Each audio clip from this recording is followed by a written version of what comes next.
Mas assim, a nossa tese de Melius é bem simples, tá?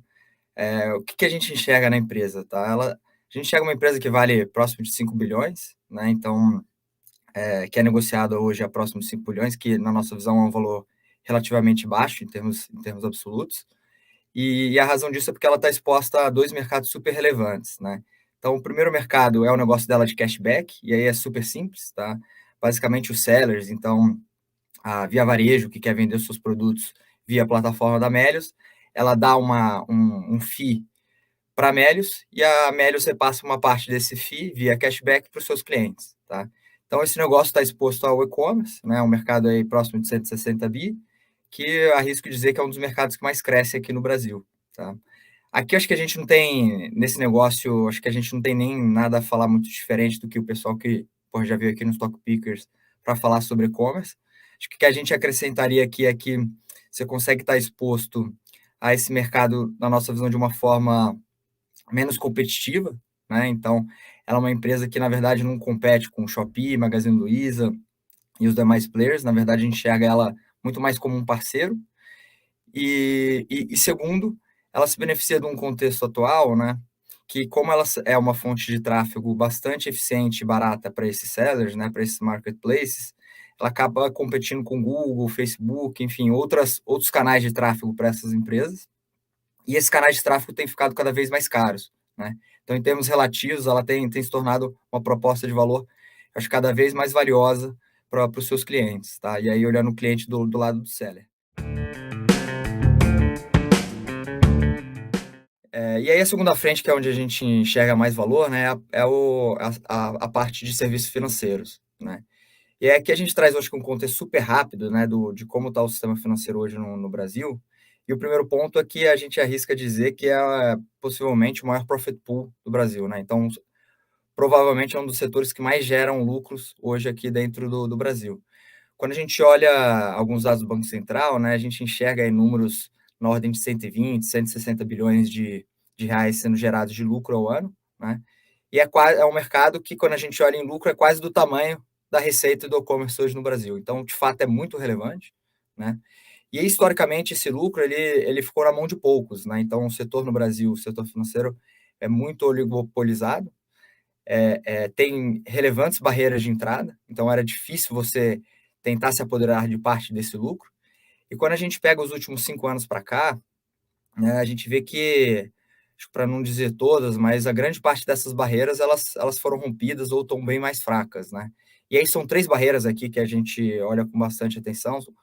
E a primeira delas é o regulatório, tá? Então, de forma bem breve, na década de 90 a gente teve o Banco Central enfrentando um problemaço que foi a quebra de diversos bancos, tá? Então foi o período, acho que na história do Brasil, em que mais quebraram bancos aqui no país, por conta da hiperinflação. Se a gente pega em acervos da época, né, Folha de São Paulo, Estadão, ou pessoas que de fato viveram o que aconteceu na década de 90, assim, você teve uma pressão popular e política muito relevante em cima do Banco Central, colocando ele como culpado dessa situação, né? E aí, na nossa visão, a consequência disso foi que, desde então, o Banco Central adotou uma postura muito focada na solidez do sistema financeiro, mesmo que abrindo mão da competição, tá? E aí os dados acho que corroboram isso, né? A gente tinha uma concentração de 40% na mão dos cinco maiores no começo dos anos 2000, e até poucos anos atrás a gente já estava em números próximos de 80%, né? E aí, em meados de 2015, isso mudou muito, né? Acho que em parte com a vinda do Elon, mas até com, acho que, a própria evolução e amadurecimento do corpo técnico do Banco Central, eles passaram a quebrar essas barreiras. Então, você pôde passar a abrir contas de forma 100% digital. Isso parece algo trivial aqui no Brasil, mas, por exemplo, lá na Rússia, você não consegue fazer esse tipo de atividade, né? Você passou a ter escadas regulatórias, né? Então, se eu estou criando um banco agora aqui com o Renato, eu não vou ter o mesmo nível de regulação que o Itaú tem, né? Ele passou a criar uma figura de um banco light, né? Que é a figura da SCD, você teve o Pix, enfim, você teve várias mudanças ao longo desse caminho que permitiram que, do ponto de vista regulatório, ficasse muito mais fácil você atacar parte desse profit pool. Então, esse é o primeiro. O segundo, tão importante quanto, e até razão da primeira, né, é a distribuição, né? Se a gente pega no começo dos anos 2000, diversos bancos gringos vieram para o Brasil e a maior parte deles foi embora. Acho que a exceção aí é o Santander, que fez alguns M&As, e o diagnóstico, falando com eles, é bastante comum, assim, de que eles não tinham distribuição, né? Então não tinha uma rede de agências para conseguir captar no varejo, né? Que é super importante. A própria tese de Cielo, você pega há alguns anos atrás, acho que a maior parte dos acionistas tinham como principal vantagem competitiva a distribuição relevante, né? E hoje o que a gente vê é que o mundo saiu muito do offline e foi para o online, né? Então a agência, que era um ativo, passou, na verdade, a ser talvez até um passivo, né? E hoje, via celular, você consegue transacionar o que você quiser, né? Você não precisa mais ir à agência para fazer as atividades financeiras, né? Então, assim, acho que não é à toa que Nubank, Inter, C6 e demais bancos digitais conseguiram essa capilaridade sem ter nenhuma agência, né? E por fim, o último, mas acho que não menos importante, é a parte cultural, tá? Então, aqui a gente acho que separa em dois grandes pilares. O primeiro pilar é aquele tipo de cliente que não transacionava com bancos digitais por insegurança, né? E aí a gente viu ao longo do Covid, né? Acho que esse foi um evento que mudou muito o setor. Na verdade, acho que catalisou muitas coisas que demorariam mais tempo para acontecer. É que muitos desses clientes passaram a ir para os bancos digitais, né? O Nubank fala que uma das principais linhas de clientes dele eram clientes com mais de 50 anos, né? Muito dos depósitos que quando a gente olha em crises passadas, né, esses depósitos eles iam para os grandes bancos em períodos de estresse por conta de insegurança dos clientes.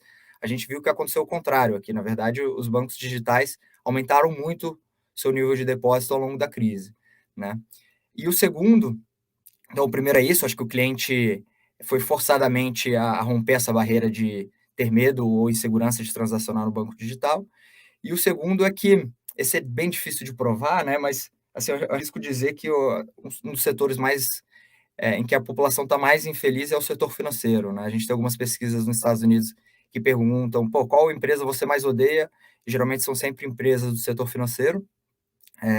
A gente tem pesquisas do World Economic Forum que mostram que pouco acima de 20% dos clientes de fato confiam em seus bancos, né?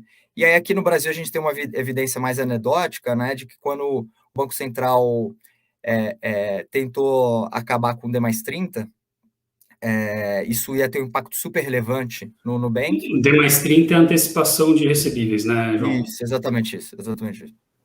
É, é, por conta o Banco Central flertou em eventualmente acabar com isso.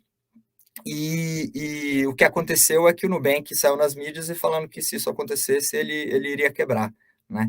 E aí a gente viu uma comoção nas redes sociais, né? Assim, diversos clientes do Nubank ou pessoas que estavam enxergando aquela situação indo brigar com o Banco Central, falando, pô, agora que veio alguém oferecendo algo que é bom, muito melhor do que os bancos incumbentes nos entregam, vocês estão querendo ferrar ele? Então, assim, foi uma pressão popular para proteger o negócio do Nubank, que para a gente foi muito emblemático, porque assim, você pega a história dos bancos do Brasil, todo ano quase a gente aumenta imposto e ninguém protege os bancos, né? Então, pelo menos não do âmbito popular.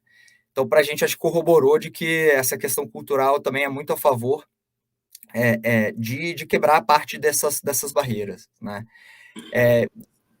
E aí, para fechar, não só essas barreiras foram quebradas, como várias delas passaram a ser, na verdade, desvantagens, né? Então, eu falei já da rede de agências, que pô, é super custoso para os bancos, e eles agora estão tentando fechar, mas tem outras questões até do ponto de vista tecnológico, né? Assim, hoje, a maior parte dos investimentos que os bancos fazem são algumas dezenas de bilhões em tecnologia, é para manter o que eles já têm, e não para criar coisas novas e melhorar a experiência do cliente, né? Assim, pouca gente sabe, a gente não tem estatística para o Brasil, mas no mundo 50% do sistema financeiro é estimado que roda em COBOL ainda, né? Que é uma linguagem de programação super arcaica, né? Então, é mais ou menos como a gente enxerga o setor.